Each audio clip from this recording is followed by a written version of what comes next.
And we're back. It's your boy, Wardo Jackson, CEO, founder, creator of the great Cinema Draft and DraftStream games, where daily fantasy sports meets movies. Our guest this week, we have yet another Baranski slacker, the slack where it all happens. From in the program from the Bay Area, the one with the best nails I know, Emily White. Hello. Yes, going to Emily, our Andy Cohen inspired Watch What Happens lifestyle drinking game word tonight shall be the word pretty. Because every time you hear one of us say this word, take a sip. What you sipping? Do I do it too? Oh, please do. So. Please do. But you are part of the pod tonight. Because we're going to end up covering movies that feature some of the prettiest costumes you'll ever want to see. All right. So, Emily, this is a segment where I usually ask people to tell me something good. We are 8 days out from this hellacious. Actually, no, we're a full week. We're like a week away, right? Like next Tuesday, this election ends, or at least phase 1.5 ends. So. Yeah, who knows how that's gonna end? But and actually, we normally record on Tuesdays. We're recording Tuesday now. Next week, we'll be recording on Wednesday because ain't nobody want to see these problems. I mean, actually, fun fact: 4 years ago. When I had the initial Cinema Draft alpha test running, I actually recorded on election night. Oh, and that was some bullshit. Yeah, you were just like watching Twitter, like being like, okay, I'm trying to pay attention, but this is a nightmare. It was pretty depressing. And I think it might have been a solo pod too, because I was feeling very antisocial. Yeah. So, tell me something good, Emily. Tell me something that'll take my mind off these next 7 days. I don't know if you're as much a fan of Halloween as I am, but I love Halloween, and that's this week. So, are you from Vegas? Because Vegas is very big on Halloween. No, I've never even been to Vegas. No, I just like dressing up. I don't know. I've always liked dressing up. Like, ever since I was little, I always liked horror movies. And, I mean, obviously this year it's, like, mostly canceled. But, I mean, I live right by a park. What's your costume this year? It's gonna be a burger. Oh, okay. I mean, I live right by a park, so I'm just gonna have some friends like come do a picnic, and we're all gonna dress up and like I don't know, eat snacks and stuff.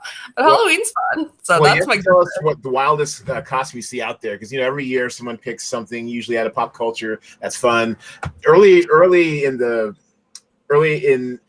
clubhouse is going to be maybe something Tiger King related, but that seems so. I mean, the pandemic, is like dog years. This seems so long ago. I mean, I don't know. What do you think is going to be the funniest costume you're going to see out there? I have no idea. I mean, yeah, I feel like there's definitely going to be some Tiger Kings and, queens and princesses. Otherwise,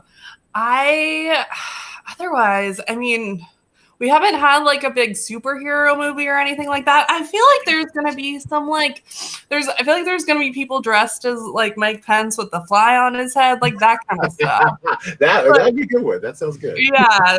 Or Mitch McConnell's like dead hands. Like, I don't even know. Yeah. What's going on there? All right. Yeah. Well, you are on the show with no segue. So we're going to go into our next segment, and it is what we're watching. My favorite segment of the show. And first thing let me share my screen. So share with you what I am initially watching. And that is 537 Votes. Are you familiar with this new documentary, Emily? I was not until you sent me the outline for the podcast. And then I watched it this morning.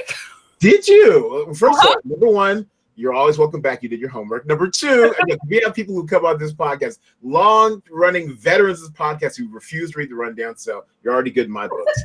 And number two, let me ask you, what did you think of 537 Votes? I thought it was good. I was very young when all this happened. It was 2000, which I was like 12 or so. I vaguely remember, I definitely remember the election because every adult talked about it a lot. And I vaguely remember the stuff with Lillian Gonzalez, but I was, in middle school. So, but I thought it was pretty well made. It was I kind of watched it a little bit in the background.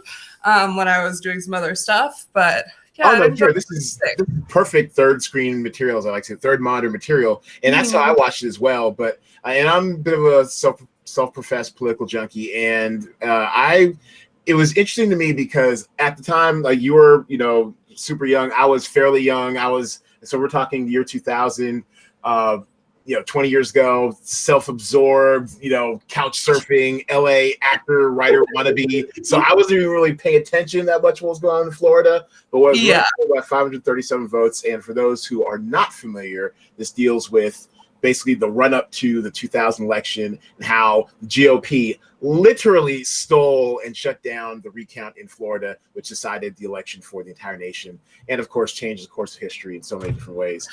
It was a bit of an eye-opener because I kind of knew what had gone on. I watched the HBO special recount, which was fun, which was good, but it didn't really sink in until I watched this thing, how deeply seated the local Miami politics were to the national effort, and just also just chicanery, and there was a great quote in there. I think I tweeted it about how one of the interviewees says that about the time during the recount, Democrats were focused on trying to do what's right. Republicans were focused on trying to win, and that sums up in a nutshell our current two-party politics in this country right now. And I just hope we shake out of it, because it really is a bit of a warning signal on what could happen in a tightly contested election if we let it.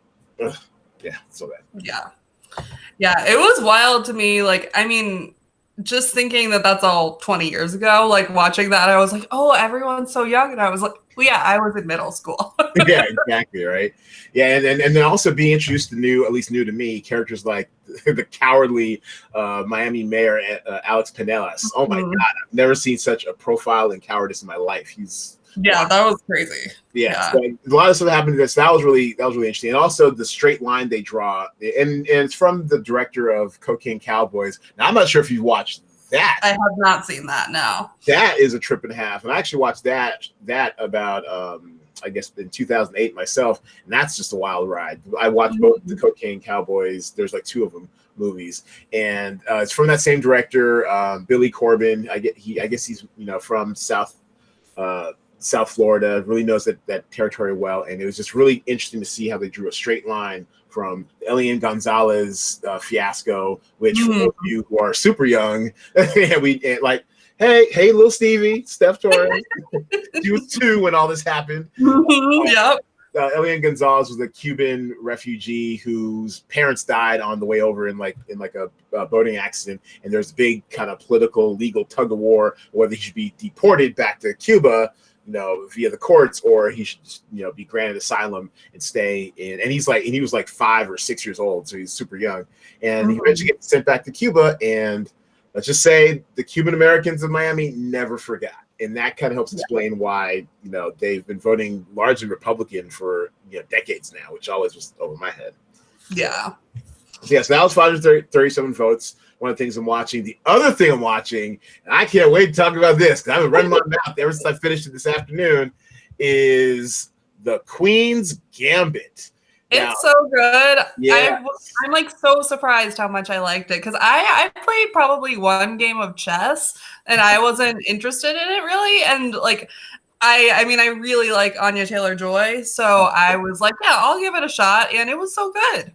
It was excellent. A limited mini series, fictional, and everyone's wondering, oh, did this actually happen? Because I looked her up. She's not real. Yeah, she's not real. Because they place us back in the late 50s, early 60s, early to late 60s, and it's basically about a child chess prodigy who kind of comes into her own amidst a lot of personal tragedy in her life while growing up in the 60s, and it's just. Yeah, I mean, it's a star-making performance of Anya Taylor-Joy. I mean, she'd already been getting some really good parts. I was first exposed to her back in the movie Split, which I thought she was great in.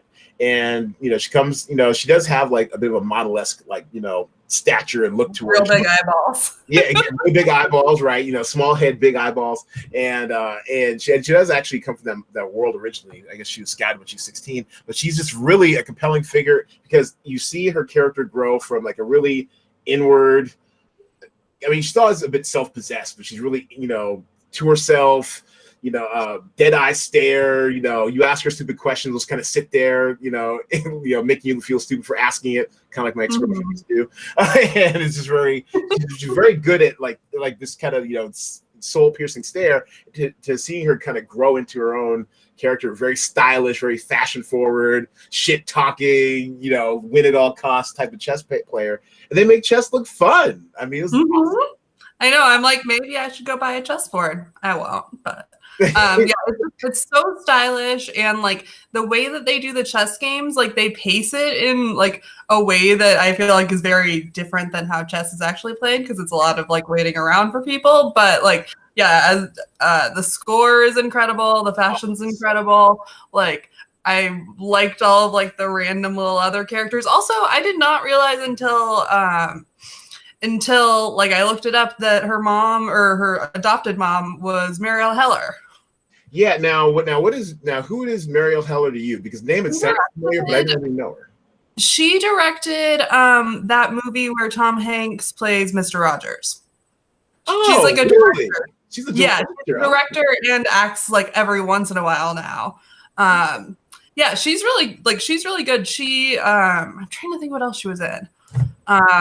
She's been in like very random projects, but yeah, she's like, I've seen her on like, she was even in some of those like Hollywood Reporter like director roundtables and stuff, and she's just like got very interesting. She's also married to Jorma Taccone. Is that how you say his last name? Oh, the guy, really? The Lonely Island guy. From Lonely Island guy. Right? Yeah. Oh, that's very interesting. Yeah, which is, I think Popstar was on her. I think she was in that. But yeah, she's a very interesting character. Like she makes interesting choices and also is a good director. Like, I think she's kind of like doing more interesting directing than acting nowadays. You know what? It makes sense. If she's in Popstar, that's totally Lonely Island. So that makes total sense. Popstar never stopping. Which I never thought. I probably should. I've heard it's fun. Yeah, no, yeah, it's fun. It's really funny. And okay, wow, that's interesting. I did not know that about her. That she's she did Can You Ever Forgive Me, which is insanely good. Did you see that one with Melissa McCarthy playing the person who? Yeah, that was her. Oh, that was great. Sure. She made that movie. Oh, that was a beautiful neighborhood. 100%. I mean, look at all this value adding to the pod. Okay, go ahead, Emily. That movie is so good. What's his name? Richard E. Grant. He's so good at it. Got an Oscar on that. He didn't get. I forget who got Best Supporting Actor that year, but I feel like he should have gotten it. Sure. Yeah. Wow. Yeah. Me and the Draft Mom. We saw this in the theater. Yeah. It's very. Oh wow. Look at that. All right. Yeah. So Marielle Heller. She plays Beth's adopted mom, because the whole thing, the early setup, not much of a spoiler, is that her mom dies in like this tragic car crash, and she's been an orphan. Yeah, that's like the first 2 minutes. Not a spoiler. Yeah, exactly. And so she grows up in an orphanage, which is where she learns how to play chess. And this whole thing, I'm still in awe. I just finished the series. It's a mini series, limited series, only 7 episodes, kind of Brit Fishing in its style, where a lot happens in every episode. Like they really kind of go for it. And I'm just kind of agog at this whole thing. I mean, the music, I can't get over. I went on to Apple Music, downloaded it immediately, had to have it. And the way and like you said, the production values of this show, I mean, it's just they're so sneaky good. I mean, everything, it looks like $1 million kind of. I mean, they didn't spend that much on it, but like it feels like really rich of the period. Everyone looks good. Everyone, like the design, the production design and the costuming, and also the cinematography, like the way they shot the chess, it makes it look like they're really exciting mind sport.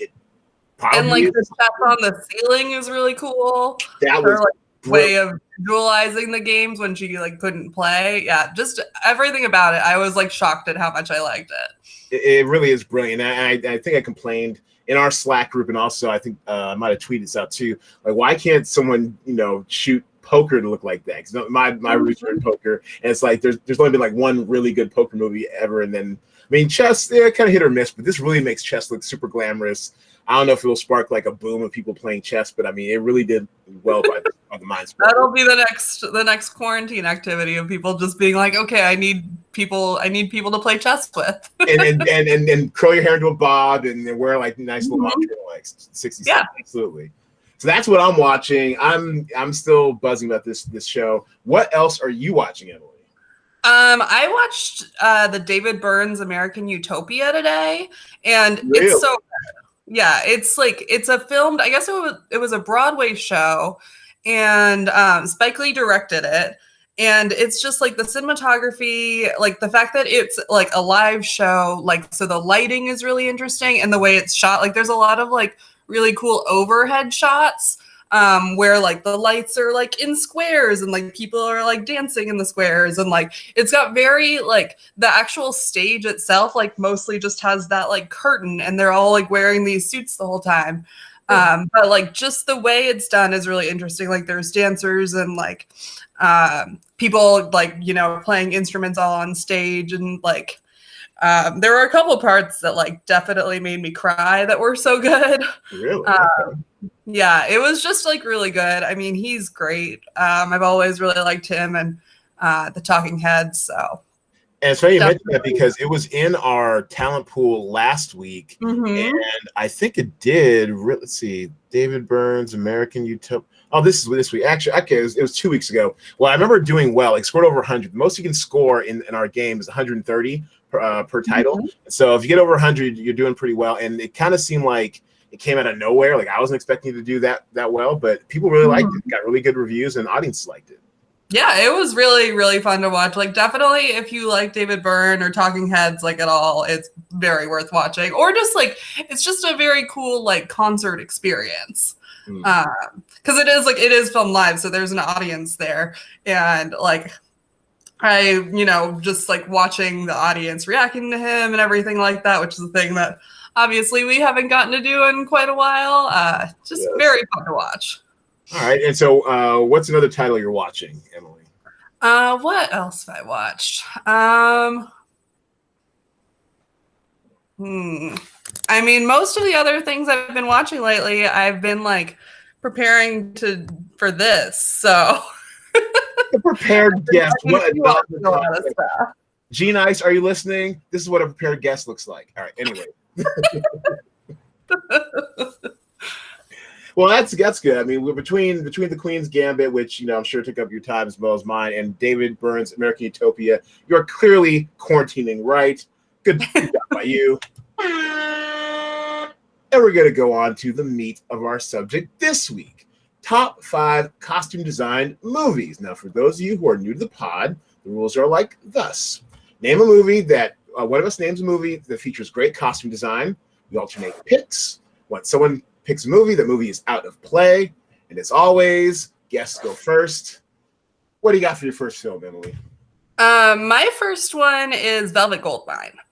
Have you seen Velvet Goldmine? I actually have not. And I feel like I came close several times, but I never quite got there. But as far as you not picking the movie I thought you were going to pick, I feel good about this so far. So okay. Yeah, I don't know what you think I'm going to pick. That's fun.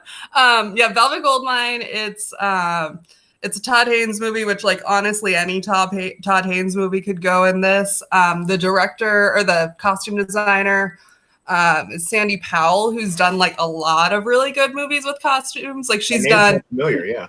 Yeah, she did other Todd Haynes ones like Carol and Far From Heaven. She's done a lot of Martin Scorsese stuff too. Good costumes in Carol, by the way. Yeah. Huh? Yeah. Not taking us into cultural cul-de-sac, but yeah, there's some good costumes. 50s and stuff. Yeah, I definitely. This movie came out like in '98, but I watched it like in high school, and I just loved it. Like it's very glamorous. Like there's a lot of different like kind of like different sort of styles. It goes back and forth between different time frames. So like it's since it's about like basically like a David Bowie type character, but David Bowie didn't actually want to be associated with it. Okay. And so like it goes with like the fans of the band have like very very interesting costumes. Like when he's like very young, he's like kind of got like a long-haired hippie style. Ewan McGregor has like a very like Kurt Cobain kind of style almost, and like Toni Collette's just always fabulous. And you know, and just that cast you're rattling off. I mean, damn, I'm actually trying to put this on my list because this sounds. I mean, the costuming looks crazy. This is just crazy. Like the costumes are really elaborate and cool. So yeah, Velvet Goldmine. Watch it. It's on my list. I'm adding it to my list right now, right after Marie Antoinette from our girl KSK, her first appearance on the pod. She's like, "Gotta watch Marie Antoinette." So yeah, also a great movie. Yeah. All right. So my first one, I'm definitely taking this off the board because I'm sure if it's not in your top 5, it's probably in your top 10, whether you know it or not. And that is going to be, if I could switch it, there we go. Phantom Thread. Oh yeah, good one. That was not on my top 10, but good one. I thought about it. Ooh, I got scared though. I figured that would be like just the most obvious choice because, I mean, first of all, Daniel Day-Lewis, of course, coming out of the cave or whatever to drop another great performance, another obsessive, meticulous performance. But he plays. What's the right word? It's not a costumier, but like he basically designs clothes. He's a clothier. Yeah, he's a designer. He owns a fashion house basically. Like I've kind of always thought his character was sort of like Christian Dior or someone like that. Like kind of an old. I mean, it takes place, in the 50s, 60s or something. So it's like an old school costume designer, like fashion designer, I guess. Obviously the clothes are exquisite because it's all about the clothes. And actually, do we know who did the clothing design for this? I don't off the top of my head. Okay, I thought it might have been like someone famous, like Tom Ford or somebody did all the. I'm not sure. Yeah, I don't know. Yeah, but I mean, it's got a small but striking cast. I was totally new to Vicky Krieps. Mm-hmm. I'm not sure if you'd seen her in something before, but she was a revelation to me because you needed someone to go toe to toe with Daniel Day-Lewis and his totally obsessive, bit monstrous of a designing titan of a character, and she holds her own. She's slightly subversive. She's always kind of murmuring some shit talk under her breath or whatever, always throwing him a little bit off balance. He thinks he can control her because she's his muse, but he can't quite. And then their whole relationship literally is kind of toxic, but it works. Yeah, actually toxic. The scene I just pointed at the last picture when it came up, I forgot about how lovely that like New Year's scene is so beautiful. Yeah. Well, all the balloons, all the colors and stuff. And yeah, they're well dressed throughout because, as I mentioned, he is a clothing designer and fashion and looking good is his business. But he sees her, he finds her as, a waitress in some, around the way small village, whatever, and is just taken with her muse style. And look, as a bit of an artist myself, writer, whatever, I have had a moment or two where you see someone for whatever reason, you're like, oh shit, like, oh yeah. maybe not so much like that's the one, but more like she inspires me. I'll quick culture cul-de-sac. I'll never forget summer 2004, spending the summer in DC. We go up to New York for a party. Ricky and the All-Stars. There's a bunch of women who are, I think they're all turning around 30, whatever, and they're all like successful Black women, just lawyers and doctors. Met a woman who ran like a McDonald's franchise. Quiet as it's kept, $1 million in the year if you just turn the lights on. No joke, McDonald's. So anyway, so all these women with great jobs, something educated about themselves. We're at this party, we're all dancing. I'll never forget the song "Lean Back." I'm not seeing this girl. Oh my God. Woo, Edwin, where are you now? And it was like lean back. And I just kind of leaned back and I even wrote about this shit because it was so magical. And it's kind of siled up to her and we were just like leaning back. We were dancing the night away. And then I was so inspired. When I got home, I wrote a fucking screenplay. And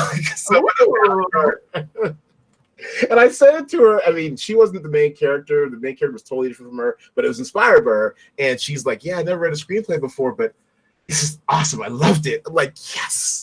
So I know what it's like. I know what it's like to just kind of stumble into somebody, find a muse, have them inspire you, and then try to, bottle it and channel it into something productive. And that's exactly what Daniel Day-Lewis is. What was it? Reynolds Woodcock? Reynolds Woodcock. Hilarious name. So, that name tells you all you need to know about this character. Reynolds Woodcock, clothing designer. That's what happens kind of to him when he sees Vicky Krieps' character. I can't remember her name for the life of me, but that was his muse, and it it goes along to interesting, sometimes comical, sometimes deadly effect. It was great. I loved it. Did you see how Vicky Krieps is going to be in some new Netflix movie with John David Washington that's coming out next year? That was just announced today, wasn't it? I did see that. Yeah. She is. I mean, I forget what it was called already, but I'm in. Yeah, exactly. I'm into. Yeah, because she did a lot. I mean, I guess she was a bit of a big deal over in like Belgium or something where she's from, but states. Yeah. Oh, and Das Boot. That's right. She was in. Oh, yeah. She's in the TV show Das Boot. I started to watch it. And it's not bad. I just got sidetracked with too many shows. All right. So, what's your second film? My second pick is In Fabric, which is directed by Peter Strickland, and it is a horror movie that is about a dress that kills people. Wait, what? Not really a spoiler. It's like literally on that poster. So it's a movie about this woman goes to a department store. It's Marianne Jean-Baptiste, who's incredible in it. And she goes to this wacky department store. This lady's name is Mrs. Luckmore, the lady with the bald head. And she's like the department store person. And she convinces her to buy this dress, which is described as artery red. I'm wearing an artery red dress just, to keep with the theme. And it's just like very, very stylized. The dress itself is great, but like also the rest of the fashion is fantastic. Gwendolyn Christie is in it randomly, and she has black hair, and I did not recognize her when I saw it in the theater until like her third scene. It's just, it's a very wild like fashion movie. The dress, like basically, it like goes between different people. Oh, yeah, that's Gwendolyn Christie. Oh, wow! I did not. She looks very different with black hair. And yes, someone between her thighs too. Yeah, between her thighs. Yeah. And the dress, like basically, like it goes between different people, and it like it primarily follows Marianne Jean-Baptiste, but it goes like to a dude's, as they call it in England, the like stag do, their like bachelor party. Okay. Like they have him dress in the dress at that, and hijinks. Like, and if you put the dress in a washing machine, it like ruins the washing machine and makes the washing machine try and hurt you. Wow. It's amazing. It's ridiculous. Very, very stylized. The people who work at the department store all wear these like really weirdly old-timey costumes with these like, I don't know what you call it, but like a like little cape flutter thing like from their shoulders. Also, the costumes in this movie are done by Joe Thompson, who, fun fact, did the first season of Fleabag. Whoa, okay. Yeah. Not the second. She didn't do the iconic jumpsuit. But it's a very pro Fleabag podcast here, so we love it. Exactly, I figured. Just a very Peter Strickland is a very like I don't know, like gauzy is the way I would describe the way his movies are filmed. Like very, very colorful and very like just kind of, I don't know, weird and fun. Well, I absolutely have nothing to add to that, but it sounds like a hoot. In Fabric is second film. My second film is going to be Moulin Rouge. You want to talk about? Love Moulin Rouge. I mean, it's an orgy for the eyes. Number one, but number two, when I actually sat and thought about this, because I was in this, I believe, if not this movie, maybe it was Chicago. No, Chicago came after it. It might have been this movie that kicked off, or maybe it was Hairspray the year before. But there was a stretch where I did not get with musicals at all. And to an extent today, it still makes no sense to me when people just break out and start singing. It's kind of annoying. But I like good musical these days, mostly because I was trained properly at the feet of movies in the early aughts like Moulin Rouge. And this movie, I mean, and I know a lot of people complain about it because it's something about like the frame rates like jacked up and like so many cuts, and it's just like it really is like an overwhelming, an overwhelming experience for your senses. I was obsessed with this movie when it came out. I loved it so much. I dig that. I mean, give me the excess, give me the orgy, give me something to watch 3, 4, 5 times to catch everything I missed because so much is coming at you. And one of the big things about this movie was the costuming. So many bright, primary colors, Mhm. always in motion, always in opposition to themselves, always just like, I mean, you've got a great cast and everything. The music is incredible. I bought the soundtrack. I wore that Oh, I had it, absolutely. wore that CD out, Emily. And I mean, look, I mean, you have, and I'm sure they probably made her up to look even paler than she probably is in real life, but just like the striking contrast, the alabaster skin, the bright red dress, the gold frame. I mean, every shot is like a work of art, and the costumes definitely contribute to that. I'm pretty sure it got nominated for something with this. It did. I went and saw Baz Luhrmann talk at a film festival right after this movie came out, because it was like the anniversary of Strictly Ballroom, which was also an incredible Baz Luhrmann movie. I honestly like should have included it because I love it. But yeah, John Leguizamo's great. Great movie. Great movie. Great movie. Great songs too. I enjoyed it. What is your third film, Emily? No. What's your third film? Your next film? I made a whole long list and decided some of these I would just decide right at the time. Go with your I'm gonna do The Fifth Element next. Wow, you know what? That was in my mental list earlier tonight, and then when I actually sat down to start writing them down, I totally left it off. So well played. I love it. Great choice. Tell us why you like The Fifth Element for a best costume film. Well, I will acknowledge off the bat, Luc Besson is a bad person, just, so we know. But the costumes are by Jean-Paul Gaultier, and I was reading about it this morning, and he made like thousands of costumes. Like he made it wasn't like he only did the main character's costumes. He did all of the costumes. Wow. And he's just he's incredible. I've always been a big Gaultier fan, to the extent that one of the museums here had an exhibit of his fashion, and I went 3 times. It was such a cool exhibit, the way it was all set up. The Diva Plavaliguna's crazy rubbery costume, Ruby Rod, great. Yeah. So yeah, Fifth Element, very, very wacky movie, great costumes. Great costumes, great. I mean, pretty much great everything. A lot of colors. It's one of those. A lot of times we see glimpses of the future that look overly technocratic or too many darks and grays, whatever. This gave a really colorful view of the future that I really appreciated. And yeah, Ruby Rod, come on, man. Chris Tucker was great. Come on, man. Come on. Yeah, that was a really good, fun movie, and I've been meaning to rewatch it. It's time. It's been probably about a good dozen years since I've seen this. Yeah, Fifth Element. Oh, great movie, great catch. My third film is going to be I like this one. Let's go with Black Panther. She won a freaking Oscar for this one. Ruth E. Carter, come get your flowers, girl. Yeah, this is great.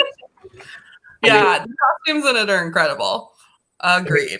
Yeah, I mean, top to bottom, everyone, has pretty much acknowledged what, a seminal, movie it is, and just everything around was really great. But the costumes were extremely intricate. And I remember watching, I think, maybe it was like a YouTube or something, but seeing her, speak for about maybe 20 minutes about her whole costuming process, how she really went into, into researching, a vision of a kind of Pan-Africanism, futurist vision of it that really, I mean, it's all kind of works. And a lot of times something like costumes kind of refs in a good, basketball game, whatever, kind of seen but not really heard from. You see it, you kind of don't necessarily, notice it per se. And in this case, the costumes were so good, striking, dramatic, felt realistic even for a superhero-ish world.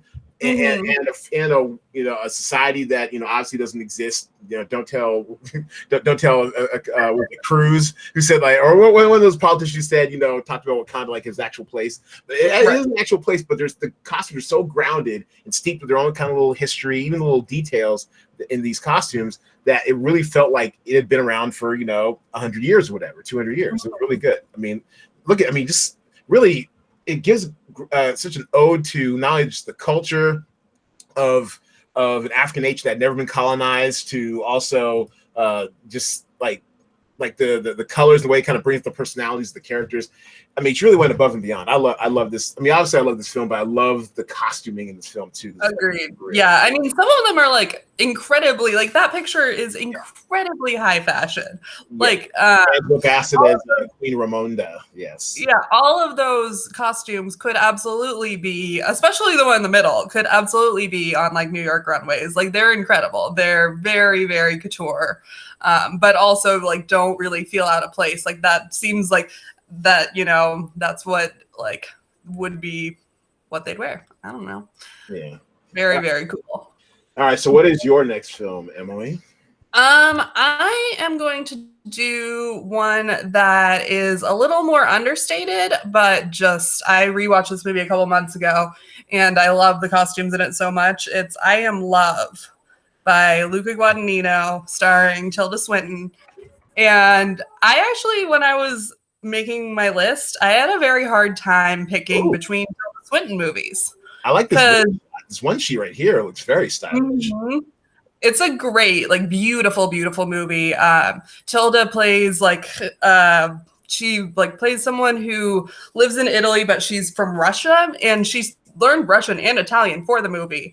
Wow. And it like, goes. She's like a very kind of unhappy. I wouldn't call her a housewife. Like they're very, I don't know, maybe, but she's just very unhappy in her marriage, and she ends up like meeting a much younger man.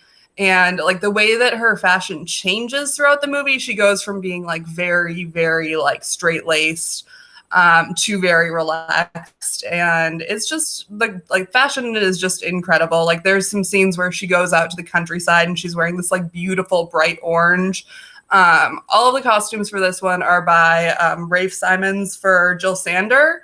So they're all designer. And the person who worked on the costumes with this one is the same person, it's a different like costume, I don't know, director or something like that, worked on My Brilliant Friend, which I don't know if you watched, but also has incredible costumes.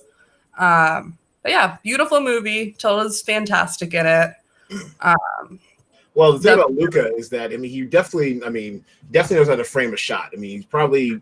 Absolutely. Yeah, I mean, whereas I would say Michael Bay is to like commercial, you know, filmmaking, Luca is to kind of like gauzy, artistic, scenic filmmaking. I mean, the man, I mean, just really can frame a shot. He really can. So yeah, I am intrigued. That's the orange dress where she goes to this this man she meets like lives in a like far off smaller town, and she just like, I don't know, she's like radiant the whole movie, even when she's like very unhappy with her husband. Yeah, well, I mean, it was like with like Nancy Meyers, upper middle class, white people having problems in like luxurious kitchens. I mean, if you're gonna have problems, might as well look good doing it, right? Yeah, I guess so. All right, so my fourth film, I'm also gonna have to go with my gut because I have a few backups in case you pick mine. But okay. I mean, laugh at me if you want. I'd like be prepared. I already know what I'm going to close out with. So I'm trying to figure. So this is truly going to be like one of my last picks. But I will go with. It's so generic, but okay. All right. I'm gonna go. You know what? Screw it. I'm gonna go with my gut. I'm gonna go with Star Wars because I mean, talk about ahead of its time. Talk about out there costumes. Talk about just, I mean, storytelling through clothing. Star Wars really nailed the trifecta. I mean, set up a whole everything. I mean, God, I was only 2 when it came out. I only really remember it when. No, I'm serious. It came out in '77. I guess my mom told me that my dad took us to see it or whatever. Fine, but I remember watching it as like an older kid, like 4 or 5, something that I really falling in love with it. But the costuming, everything pretty much on Star Wars is lit. But I mean, the costuming was like something you'd never seen before. Can I just get to Star Wars here? Goodness gracious, here we go. All right. I mean, especially for the 70s. I mean, this thing came out in '77, so it means they're probably shooting in '75 to '76. I mean, just kind of like the vision. I mean, and this is a bit of well, first of all, it's a very workmanlike vision of well, technically it's a long time ago in a galaxy far, far away, but the technology is so advanced, let's just consider it the future, right? Anyway, but it's such a vision of like sci-fi and that's very workmanlike. Like things feel like they've been lived in. Like everyone's kind of, you know, a little bit grungy, a little sweaty. Han Solo, yeah, he's this rogue, whatever. But when you first see him, he does chest out, you know, he's sitting here. He's been like, you know, he's a smuggler. He looks all smuggly, you know. A lot of times when you see him in the future, it looks too pristine and clean. No, not this future. And a lot of these costumes are very representative of like the worlds they're on. So it's like Tatooine, so a lot of light colors because it's hot all the time, and it's just, I mean. And also signaling to, all right, we're gonna put, you know, Leia in white because she's supposed to be good, and we're gonna put Darth Vader in black because he's very, very bad. And it's just, I mean, a lot of storytelling through the costuming, and it really did. Can we get to some actual? There's a lot of well, I guess this is fine. I mean, it's the costuming served a lot of purposes at once. I'm not even sure if George Lucas knew exactly what he's doing when he set this up, but he really did give us some really cool costume styles to run with. I mean, I know personally, I think I had like one of these little utility belts from Luke. I don't think I had I think I had like a Han Solo, what's that, vest? I think, yeah, little vest and stuff. So I mean, a lot of those styles kind of took off, and yeah, they're iconic for all time. Yeah. Shout out to our friend CJ, who was a child model for Star Wars costumes. Was he? You know what? That seems legit. Yeah, legit. It's great. The little hoodie. Yeah, I love it. Star Wars. All right. So, what's your last film? Make it a good one, Em. My last one will be. I'm gonna bring it back around. We're gonna circle it up, and I'm gonna pick the new Emma with Anya Taylor-Joy. Really? Okay, do tell. That costume design is just great. It's like so colorful. It's so detailed. Like everyone's costumes are so detailed. Like so, just like there's that whole scene. You saw this movie, right? Oh, of course, yeah, absolutely. Yeah, that whole scene where they're in like the haberdashery, where they're like picking little fancy ribbons and stuff to go on their fancy hats and everything like that. This costume designer is surprising. Was Alexandra Byrne, who she's done a lot of like Marvel stuff. Like she did like the original Thor and Guardians of the Galaxy and Doctor Strange and stuff. So I was surprised when I saw that she did this because it's very different than that. But it's very like meticulous costume design. So yeah, our girl Anya Taylor-Joy. She truly is our girl, and you'd think after spending today 2 hours, and then over the course of the weekend 7 hours with her, I'd be sick of her. But I mean, even with this and from Split, and I think I saw in one other thing that I'm like, you know what, she's like pretty. Thoroughbreds? What's that? Thoroughbreds? Yeah. She's great. Thoroughbreds. I love that movie. First of all, you can't. I mean, she's playing like a high school girl in each of them, and I think in Thoroughbreds she actually was like a high school girl, maybe. I mean, the eyes are so big and brown and questioning. First of all, she kind of has a face that looks familiar, like you've seen this face before, but maybe you haven't. I don't know. And so when I first saw her in Thoroughbreds, like I could have sworn like I knew, like maybe I thought she was Thora Birch or somebody, but like she'd seemed familiar to me. And second of all, those, I mean, especially for someone whose roots are in modeling, I guess. Like I'm not sure. I mean, maybe she did take some legit acting courses, whatever. But she's so expressive with those eyes and her face and those features and stuff that she's really good at kind of like holding your attention. And for me, I mean, it's so stupid, but I've always had to think so I was like a kid for redhead. So I was in heaven during the entire run of the Queen's Gambit, just red hair everywhere. I mean, she just really kind of holds, your attention in the camera. Yeah. And so put her in a costume drama like Emma, where her character by design is allowed to be sly, subversive, witty, all these things that kind of play into, such an expressive face and those big expressive eyes of hers that we got to see a lot in the Queen's Gambit.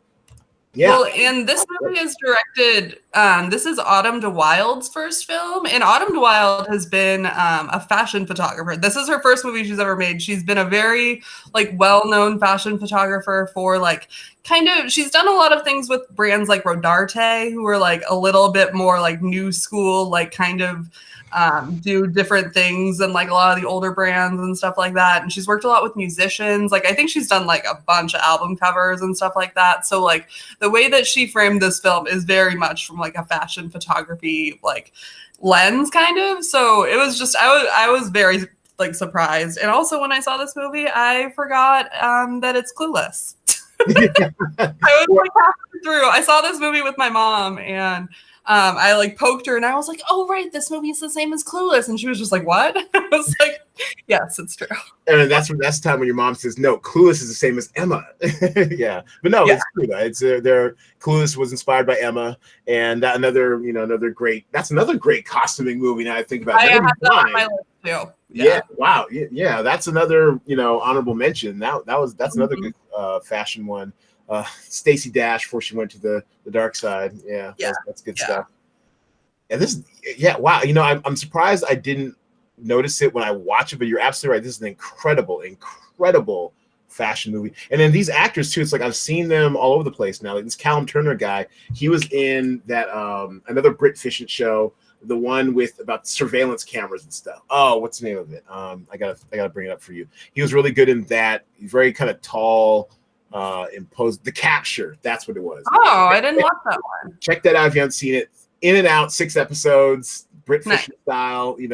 Very complex. Very He's a very solid actor. You definitely see more of his stuff.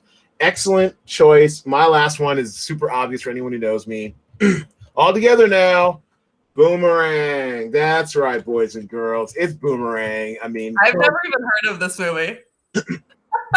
You mean before now or before you knew me? No, yes, I have. Okay. I've never seen it though. I was about to end this podcast. No, I recognize that from like the video rental store. This thing, first of all, get thee to see Boomerang. You're welcome in advance. This is Eddie Murphy at his peak. 28 years old, just top of his game. He's stylish. He's fashionable. He's got money. It's his vision of, especially for 1992. Yeah, 92. That's right. I was junior in high school. 1992, when this sucker came out. Not a lot of role modeling for black men out there, or for black people, honestly, in upper middle class positions of power. This whole movie is blackity black, and I loved it. It was great. You had to see us in positions of power, doing our thing. In any movie that can make, mostly through costuming, mind you, Halle Berry look busted in comparison to Robin Givens. That costume designer deserves a freaking Oscar. Because first of all, Robin Givens, peak Robin Givens. I'm not sure if you've actually listened to the Rewatchables podcast on Boomerang, because this is actually one of Bill Simmons' favorite movies, mind you. And if you haven't watched Boomerang, then go listen to the Rewatchables. You will love Shad. I think he has Van Lathan on there as well. It's a good time. Anyway, it's clearly been decided that this was like her apex mountain in her career. She's never been hotter, never been sexier, never been more devious and sly. And then in the second half of the movie, Halle starts coming around. She looks great. And all the clothes, the production design, like Marcus Graham is just the ultimate player, living a very 90s player, New York skyscraper, lifestyle. And I think his official term is like marketing director of an advertising agency, and everything about him and his lifestyle is just slick as hell. His costumes are great, and then you got Grace Jones. Then you got Strange. So if you ever hear me go or type Strange, it's because of Boomerang and this woman in her wild ass costumes and outfits. I love her so much. You must watch Boomerang. Yeah. Before we speak again, Emily, you must watch Boomerang. Just everything about it it's just beautiful, and the costumes are top notch. I'm gonna try and watch it tonight. You honestly should. And if you have trouble finding it, hit me up. I got a link for you. It's straight up. Okay. I own it, so I would definitely share with you my Dropbox. It's great. Cool. Thank you. Pete, Layla Rashawn. Oh man. I first of all, I know this movie backwards and forwards. Me and a previous guest on the podcast about a month ago, Ife, we'll text each other about 2-3 times a year, like, hey, I just watched Boomerang. And we're like, Strange. So good. Layla Rashawn. Oh, everyone's just so young, full of life, and dressed to the nines. So Boomerang. Fantastic. Shankwe, you're welcome. A little Borat for you. All right. Someone who definitely has zero fashion sense. All right, so I've never seen either Borat movie somehow. what's that? I've never seen either Borat movie. Oh my I've goodness. got to get on it. Aren't you in for a treat? Yeah. Well, I mean, honestly, I feel bad for you because now you live in an era. We all live in an era where, I mean, truth is wilder and funny, sad, tragicomic more than fiction. But back in 2006 when Borat came out, it is probably one of the single most visceral experiences I've had in a movie theater. I literally laughed until my abs hurt. It was like an ab workout. It was nuts. So yeah, Borat is something else. You should definitely watch them back to back if you get a chance. I mean, I don't know how it holds up, but the fact that nobody knew who this guy was, and this is how Sacha Baron Cohen really kind of made his name by playing Ali G and Borat. I mean, it's so good, so good. All right, well, once again, there we go. Show no segues. All right, so we're going to take a pause for the cause to explain to everyone about the DraftStream game, how it's played, and how you can get involved. We'll be back right after this. And we're back. All right, so last week's quarantine movie of the week was On the Record. Probably not the cheeriest movie of the week we've had before, but a necessary one you should definitely take a look at about, the sexual abuse and discrimination in the record industry, especially from the point of view of one Drew Dixon. Kind of sad, but also necessary to know about, kill your heroes, people we thought were heroes, especially back in the 80s and 90s. Some really bad men in there. But our movie of the week this week, a lot more fun and entertaining, and it's Palm Springs. It's that great. Yeah, Andy Samberg, Kristen Milioti star. I assume you're familiar with Palm Springs? Loved it. I think I watched it like the day it came out, and I was just smiling pretty much the whole time. It's so fun.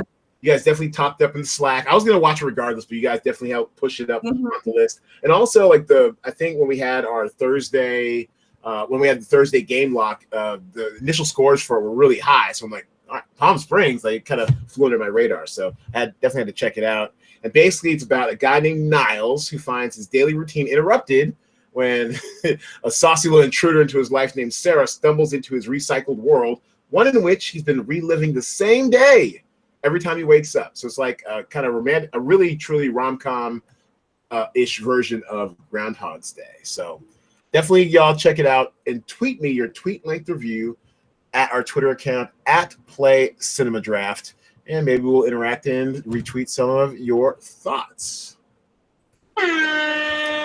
All right, so we are going on to our DraftStream update. I'll try to keep it brief since you do not play the game. Of course, you're always welcome to play the game. We'll have links in the description for this podcast to join this week's game. It is free to play. We have a $100 prize pool every week, $50 to first, $25 a second, $10 a third, plus a $15 lowball bonus where if you get the lowest scoring call sheet on purpose, mind that you meet certain requirements, you get a $15 payout as well. And we've actually had some of our Brancy slackers, win some money, namely Henner YYZ, aka Henry Gomes, rhymes with Holmes, and Lil Stevie, Steph Lova, Steph Torres, love her, fan favorite. So this is what happened last week in the game. Once again, Gamble 24x7, the homie G24 won again, took first and second for $75 total. He is not only our all-time Cinema Draft money leader, he's also now our all-time DraftStream money leader. Between the two games, he has cleared easily $3,300 in playing a free game over the course of a year's time. Good job, G24. Yeah, he's good. He's a poker player by trade. He's absolutely good. He has game theory down on lock. Yours truly came in third. No small feat. Had white noise actually registered a god dang Google user score. I might have actually won this beast, but I got third. And then fourth place, aka third place money, goes to Jay Bird, who is second in the all-time DraftStream money winning list. And mostly, as you can see, our top title this week actually turned out to be our girl, the Queen's Gambit. 119.55 points. very unexpected. In the talent pool, I think we only had it around, $9,000 for Anya Taylor-Joy in our $100,000 budget. So super cheap, excellent value. Yeah, $9,300 for Anya Taylor-Joy. Very cheap, super value if you had her on your call sheets. And at 119.55 points, that is actually the third highest scoring title in Cinema Draft or DraftStream history, just after The Last Dance, 124.15, and Hamilton, 121. Mm-hmm. So if a perfect score is 130, this is doing some big things. Came in totally on the radar. Congrats to the Queen's Gambit and ATJ. This week, however, let's get it up right here. 25 new ones, everything from American Housewife all the way down to Sarah Cooper, Truth Seekers. And some of the highlights include Sarah Cooper's Everything's Fine. Ooh. This looks like it's going to be interesting. Actually, I think that might be my third monitor experience this weekend while I'm working on the game for you all. I believe she's at 12,000? Yeah, there we go. 12,400 can get you Sarah Cooper. 12,000 even get you Helen Mirren. She has a bevy of cameos in this Netflix special. I think this could be some hidden value here. Early reviews are in and people are loving it. Wait, Helen Mirren's in the Sarah Cooper thing? Helen Mirren, John Hamm, Stiller, Maya Rudolph, Megan Thee Stallion. Oh, okay. I'm not too familiar with Sarah Cooper. Like, I've seen her stuff on like TikTok a little bit, but I will definitely watch this now because, can't say no to Helen Mirren. And that's the great thing about playing the game DraftStream every week. It's total title discovery. You find a new show or movie that you didn't know you wanted to watch. I honestly had no idea about the Queen's Gambit until I started doing my research for the talent pool for last week. And because it was scoring so high out the box, I'm like, all right, let me give this sucker a shot. And I got sucked in. How did you hear about the Queen's Gambit while we're cul-de-sac? Probably I read a lot of like things like, I don't know, the AV Club and like a lot of reading on Reddit and stuff and just heard about it that way. I probably saw a trailer or something like that. And then I looked at Netflix and said, sure, let's watch this. I watch a lot. So like if it exists, I've like probably heard of it and started watching it at least a little bit. So Amen. Honestly, I'm kind of the same way. One, it's a professional responsibility to an extent, but also two, it is my natural interest to the point where the people in our Cinema Draft group chat, which is open to all, one of the guys in there, Henry G, not our Henry G, different Henry G, calls me. We got two Henry G's in the game who play regularly, if you can imagine that. Henry G calls me Eloris, as in Dolores from Westworld, but Eduardo, so Eloris, because I'm watching everything. Great nickname. Yeah, right? I like it. I love it because it's true. Another one, the highest scoring title this week actually is going to go to, it's off the top of my head. What is it? This Is Us is actually up there. That one, I believe, at 16,500, pretty pricey to get you Mandy Moore or Milo Ventimiglia. And the way our game works, real quick, Emily, is that you have a $100,000 budget to fill 10 actor slots on your call sheet, no more, no less. You must have at least one actor of each of the three different actor types, one headliner, one co-star, and one day player. Headliners get 40% bonus points. Co-stars get 20% bonus points, and then regular points just for day players. And so there is an emphasis to try to get as many headliners as you can afford in your $100,000 budget. So that's why they're priced up, and because they tend to be more worth it. But our number one show this week, of course, is The Mandalorian, and it is not cheap. Right. Pedro Pascal is going to cost you a fifth of your budget, $20,200. It's a surefire winner. Yoda cost? What's that? I'm sorry. How much does Baby Yoda cost? Oh, baby. if you only had a voice, I could at least have him listed as a voice actor, but he doesn't. He's not in the talent pool. Sorry, LBY. Not in the talent pool. I haven't seen The Mandalorian at all. All I know about it is that Baby Yoda is very adorable. Very adorable. Yeah. The cat's out of the bag. He's in all the marketing. The anticipation behind the second season of Mandalorian is super high. So I honestly think this could make a run at possibly, I don't know if it's going to break the record of The Last Dance. I mean, 124 is pretty fucking high in this game. But I think this has a shot at 118, 120. So it's going to cost you. You're paying for points, not for value here. $20,200 of your $100,000 budget for Pedro Pascal. $19,900 for Mando! Carl Weathers. want to get that out. I love that. Yeah. Mando! Have you played DraftStream this week, Mando? Carl Weathers is just great. Love that he's still doing so well. I mean, I just love that guy's career, man. He seems like he's had fun every step of the way. Everywhere from Apollo Creed to Chubbs to Mando. The guy's having fun. So this is a brief overview of our talent pool this week. And if I wanted to give you a source of possibly hidden value, I would say The Soul of America, actually, but HBO documentaries have been notoriously hit or miss in this game. Obviously, I think you're probably going to need some exposure to The Mandalorian. I mean, if you can afford it, maybe you can slide in a co-star, but a headliner is going to be super expensive. And then I think a source of hidden value might be Truth Seekers. They're British. It's cheap. It's on Prime. Titles do pretty well. Horror comedy. Horror gives me a little bit of pause. Horror doesn't have the best track record in this game. But it's Halloween. Excellent point, Emily. Halloween, people might be feeling, a little cooped up since they can't really go out and trick or treat. At least they shouldn't be. So, I just saw Train to Busan Peninsula is on there. I bet that'll actually do surprisingly well too, because it's also a great zombie movie. Well, I'm vaguely aware of its roots. I definitely don't do anything horror or zombies, but let's just say it's priced this low for a reason. There are some scary. It's really good. Well, I mean, it's 7,500 is kind of low in our spectrum. Min price in the game is 5,000. 7,500 is pretty on the low end, and some of the early reviews are out, and they're not favorable. Now, the cool thing about our game is that we do an aggregated score of both Rotten Tomatoes and Metacritic critic scores, and then we also do Google user and IMDb user scores, but we weight the user scores 60% more. So it really is all about what the audience is like more than, say, what critics think, because we'll always try to throw in each week a Hallmark or a Lifetime movie. What's the one this week? Here it is. Hallmark, One Royal Holiday.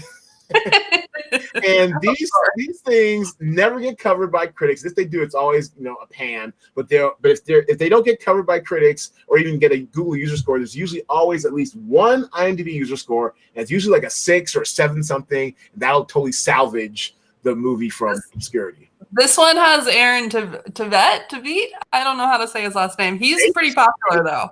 No, I like him. I mean, of the range where I could have salaried this, I mean, I usually put these in maybe in the 5,000s range. I mean, it could have gone worse. Now I think about it, this actually could be hidden value, because if this follows the normal pattern of maybe 75 to 79 points for a Hallmark or Lifetime movie, 6,000 is actually pretty good value in this game for a 79-point score. So those are your marching orders. Make sure, everybody, if you're playing this week, to get me your call sheets to cinemadraft@gmail.com. 3 max call sheets per player.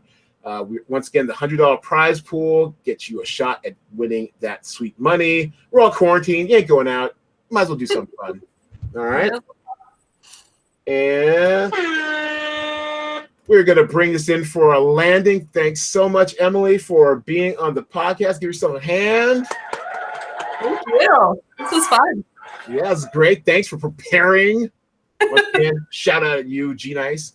And as we bring this in for a landing, this is the time of the pod where I ask someone to basically go ahead and plug your ish. So, Em, plug your ish.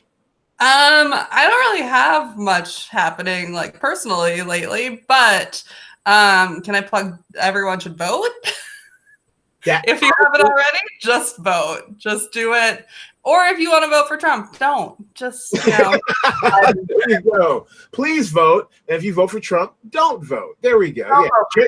Gerrymander yourself. Don't play. Do you see that in the politics flag? Gerrymander your relatives. If your grandma wants to go vote for Trump, that was great. Tell the wrong location for a polling place. Which is terrible. But anyways, yes, please vote for the right person who will keep our democracy from crumbling.